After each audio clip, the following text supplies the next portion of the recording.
duduk belakang. إن شاء الله تساوي المسلمين إن شاء الله تساوي كلام إن شاء الله في المسلمين تساوي كلام أفغانستان كثير مشكلة ما في بايك ما في tahu lepas maya ba'da salat Fadal, duduk belakang. إن شاء الله تساوي كلام في المسلمين. جزاك الله بالخير أجركم من الله. Dia kutip lima sama-sama tu dah. Jadi lepas maya dia duduk belakang. Tapi kita mustahak ni hak tong ni lah.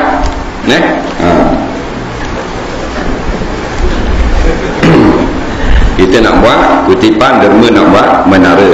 Nak buat menara. Dia jadi comel sikit. Kursi ni jatuh dah sepuluh ni. Kalau ada lebih beli kursi tak. Bukan kita nak duduk seorang, tak lain duduk juga. Dah tak nakal dah lain, jadi kelok gini. Kalau tak boleh kita beli diri buat hari.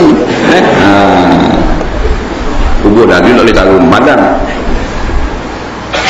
Benarkah orang kata ayam KFC tidak boleh makan sebab sembelih tidak ikut syarak campuran bahan dalam rempah mengandungi benda haram? Hak ni dulu.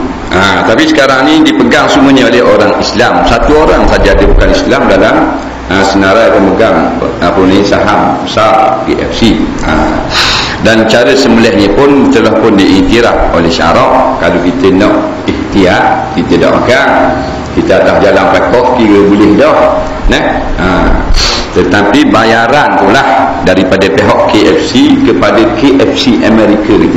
Jadi bayar juga ke dia tu pasal kita pegang nama dia. Walaupun kita semua yang menegak, tapi ikut dia lah. Ni syarat-syarat dia. Yang tak sampai sedap lagi tu, kita kena bayar kepada dia jutaan ringgit.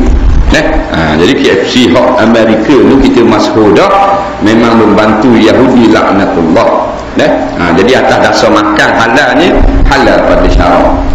Atas dasar yang terlebih baik, maknanya carilah hak tidak ada dipertikaikan. Begitu.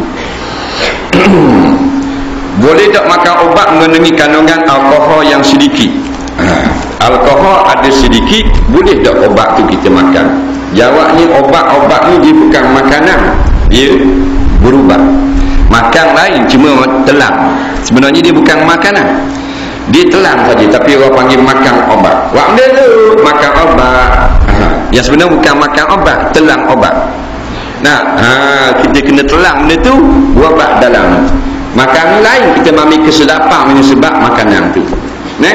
Jadi kalau berubat dia lain, makan lain. Makan tak boleh ada alkohol. Makan benda-benda ada alkohol tak boleh lah. Kalau alkohol tu biasanya hak jenis makanan daripada najis. Nampak? Kalau alkohol hak bukan daripada najis, hak tu dia tak buat makanan tu, dia buat benda lain. Buat minyak wangi dan seumpamanya. Jadi kalau obat tak ada masalah. Sebab kebanyakan obat-obat cair atau pil kadang-kadang tu dia ada alkohol dalam. Nak obat batuk, obat nak menurunkan radang paru-paru, obat mengurangkan jantung kita daripada terlampau laju. Banyakkan dia ada alkohol. Berubat tak ada masalah sebab berubat ni benda darurat.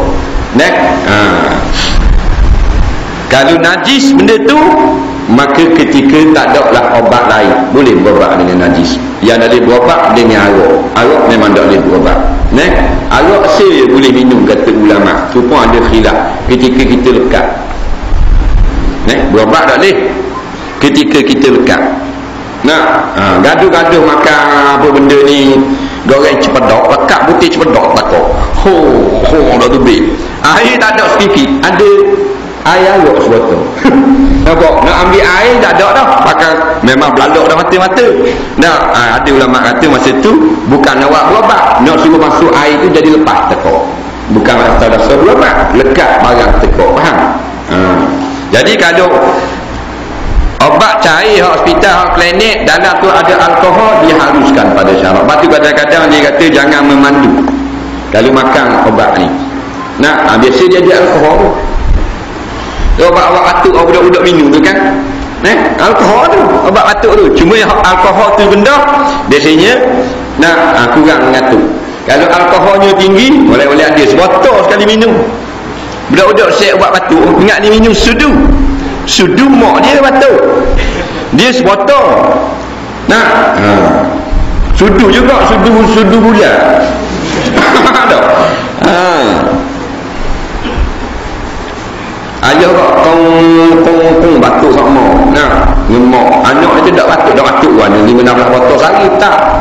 Nah, tu minum bukan berobat. Nak sedap-sedap haram, tak boleh.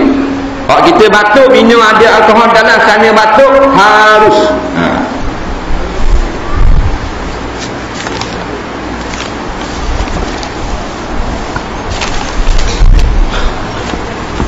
Soalan seterusnya.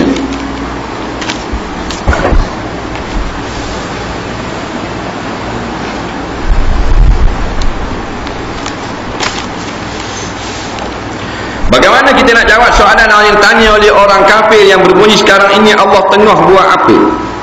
Sekarang ni Allah tengah sedang memerhatikan kita. Tu jawapan dia. Tu tak? Tu.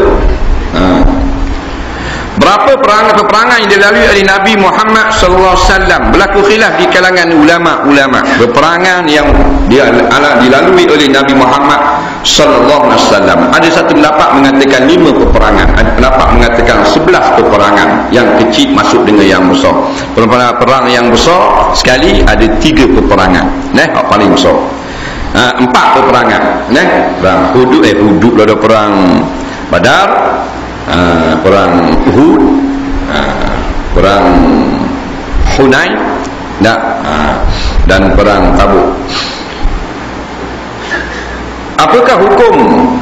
Bagaimana cara supaya hati kita rasa khusyuk dan layan dia ketika membaca Al-Quran? Jadi dia nak rasa khusyuk masa membaca Al-Quran. Jadi kalau kita nak rasa khusyuk, di samping dapat pahala dah, maka kita perhatikan makna bacaan tersebut. Sekarang ini Quran, kalau kita tak reti Arab, dia sebelah ni Quran, sebelah ni terjemah tafsir dia. Itu senang. Ataupun sebalik ayat Quran, bawah ada romi atau jawi bawah. Jangan baca gitu. Baca habis satu ayat, tengok makna. Gini. Bukan mesti nak baca tak boleh, berhenti. Baca sambil tengok pun tak perlu juga. Tapi yang baiknya kita orang awam ni baca satu ayat. Lepas habis satu ayat, maka tengok terjemah ni, apa benda maksud dia. Maka ni mudahlah kita resap ke dalam jiwa kita. Begitu. Tapi kalau kita baca saja pun boleh pahala dah. Baca dan tengok makna, lebih lagi banyak pahala. Ketika membaca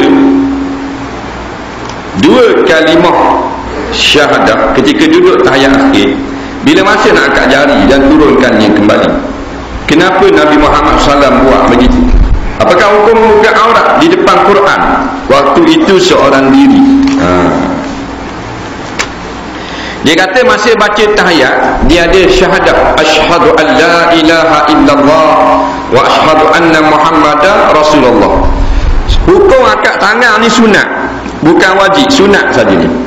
Angkat tangan ni sunat, bukan wajib. Siapa yang ada angkat jari dia tu sah sembahyang. Jadi Nabi dia mengisyaratkan jari telunjuk ketika membaca syahadah. Setengah ulama kata afdal diangkat pada permulaan asyhadu an la ilaha illallah. Buat gerak sikit. Setengah ulama pula kata yang afdal pada tempat la ilaha illallah tu. Buat gerak situ. Jangan buat gerak ni kata-kata. Tu jangan tu jadi main pula. Takut jadi batal sembahyang. Ada ulama kata siapa yang menggerak-gerakkan jari dalam sembahyang kerana bermain-main batal sembahyang. Jenis sembahyang ni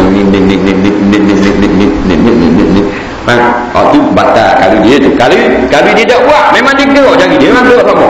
Bak hidup kedai kopi gitu kat tangan. Tapi bila sembahyang dia buat gitu batal sembahyang. Jangan tiru orang. Comel kau buat gerak ni jari. Buat atas jangan. Ambil ya Rasulullah, sallu kama raaitumuni salli. Jadi Nabi wa asyara, Nabi ni memberi isyarat saja dengan jari. Apa tujuan? Iaitu kita mengingatkan tauhid Allah. Allah itu satu, tidak ada berbilang. Dialah yang esa, dialah segala-galanya. Dia yang mencipta, tak ada benda yang berlaku melainkan dengan izin dia. Segala yang ada semua mesti dengan kejadian ini telah pun ditetapkan